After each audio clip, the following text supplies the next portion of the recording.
Hello दोस्तों, तो आज हम तीनों देरानी जेठानी और देवर जी और मेरी बिटिया रानी हम चल दिए थे दमगढ़ा करने को, तबीयत की हालचाल पूछने। हमारी भांजी की उनका हुआ था एक्सीडेंट और हुआ था ऑपरेशन, उनके भी घुटने के टूटे हुए थे लिगामेंट। तो अच्छी खासी भीड़ का सामना करते हुए चले हम लोग दमगढ़ा की ओर। तो जैसे ही खटीमा हम पहुँचे तो रेलवे फाटक पर लगा था फाटक और हुई थी अच्छी खासी भीड़, तो हमें करना पड़ा वेट। और फिर उसके बाद एक छोटा सा डिब्बा गुजरा दोस्तों रेल के नाम पर, फिर उठा फाटक और फिर हम बढ़े आगे। बड़ी मशक्क़त के बाद भीड़ का करा सामना और पहुंच गए खूबसूरत लोकेशन पर। वाह, इतना सुंदर रास्ता है दोस्तों, मैं क्या बताऊं। हमारे यहाँ के खटीमा के जितने भी ब्लॉगर हैं सभी लोग लगभग यहाँ पर जा कर के इस लोकेशन पे वीडियो बना चुके हैं।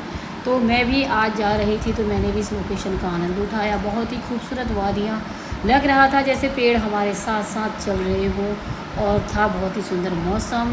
कहीं पर तो छुट्टे भी पड़े बारिश के और कहीं पर हो रही थी धूप। तो ब्यूटीफुल जंगल का लोकेशन, और यहीं रहते हैं हमारे सीएम धामी साहब भी। उनका पुराना घर भी है, रास्ते में पड़ता है एक छोटा सा मंदिर जंगई आने से पहले।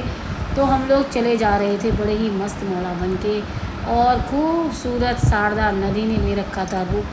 बहुत ही मैली पहाड़ों से होकर गुजर रही थी, बिल्कुल डमडमाती हुई लहराती हुई नदी, बहुत ही खूबसूरत और बहुत ही सुंदर लोकेशन है दोस्तों। ये नगला तराई का जो बीच का जंगल का लोकेशन है।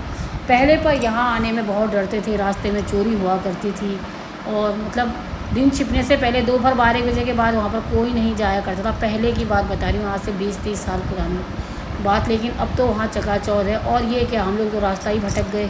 पूजा के घर जाना छोड़ के हम चल दिए थे मंदिर की तरफ। तो फिर किसी से हमने पूछा कि कहाँ पर है कमल सिंह बोरा जी का घर, तो वो चीज़ तो उनको तो सभी जानते हैं, तो हमें बता दिया था आसानी से रास्ता, और निकल गए थे हम पूजा जी के घर की तरफ। रास्ते में पड़ रहा है बहुत ही सुंदर गन्ने के खेत, धान के खेत, बहुत ही सुंदर लोकेशन, मतलब हरियाली ही हरियाली। हरेले का दिन था और हम हरियाली के बीचों बीच होके गुजर रहे थे, और ये पहुंच रहे थे हम पूजा के घर। ये हमने ले ली थी एंट्री पूजा के गेट से, और लगाई स्कूटी एक तरफ मैंने और देवर जी ने, उतारी सवारियाँ, पहुँचे पूजा के पास। पूजा का हाल भी सेम हमारे भंडारी जी के जैसे हैं, टूटे हुए हैं उसके लिगामेंट, और हुआ है भोजीपुरा में ऑपरेशन। अभी बेड रेस्ट है। जब एक महिला घर की बीमार पड़ती है तो पूरा घर अस्त व्यस्त हो जाता है दोस्तों। अगर कोई आदमी बीमार पड़ता है तो औरत तो कैसे भी संभाल लेती है, पर घर की महिला अगर बीमार पड़ जाए तो बहुत मुश्किल होता है ये सफ़र। तो फिर भी हमारी भांजी बहुत ब्रेव हैं, हंस रही थी, बोल रही थी, अच्छी हैं। कहते हैं ना, स्त्री को इसीलिए इतना बहादुर बनाया है भगवान ने, जो भी बनाया है सारी चीज़ें झेल लेती है वो। और बच्चे भी पड़े हुए थे। फिर हम लोग चले गए पूजा को अलविदा कह के। फिर हम निकले धामी जी के घर की तरफ वाली रूट से।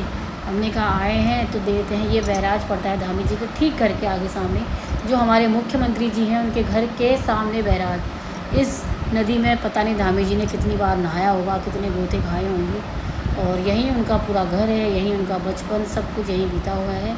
बस ये नदी पार करते ही, ये जो बैराज है इसको पार करते ही सीएम धामी जी का घर आ जाता है।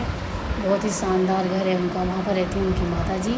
आजकल तो देहरादून गई हुई हैं। तो ये सीएम धामी जी के टावर दिख रहे हैं, ये रहा। तो इतना सुंदर लोकेशन देख के हमसे तो रहा नहीं गया, हमने बना ली यहाँ पर 2-4 रील, क्योंकि भाई बार बार थोड़ी आया जाता है। हाँ, मुख्यमंत्री जी के शहर में आए हैं हम आज, दमगढ़ा नगला तराई। तो मस्ती करते हुए, मिलते मिलाते, हाल चाल पूछते हुए हम आ गए हैं घर को। तो दोस्तों मेरी वीडियो देखते रहें, लाइक करो, सपोर्ट करो। आप लोगों का बहुत बहुत आभार, धन्यवाद दोस्तों, बाय बाय।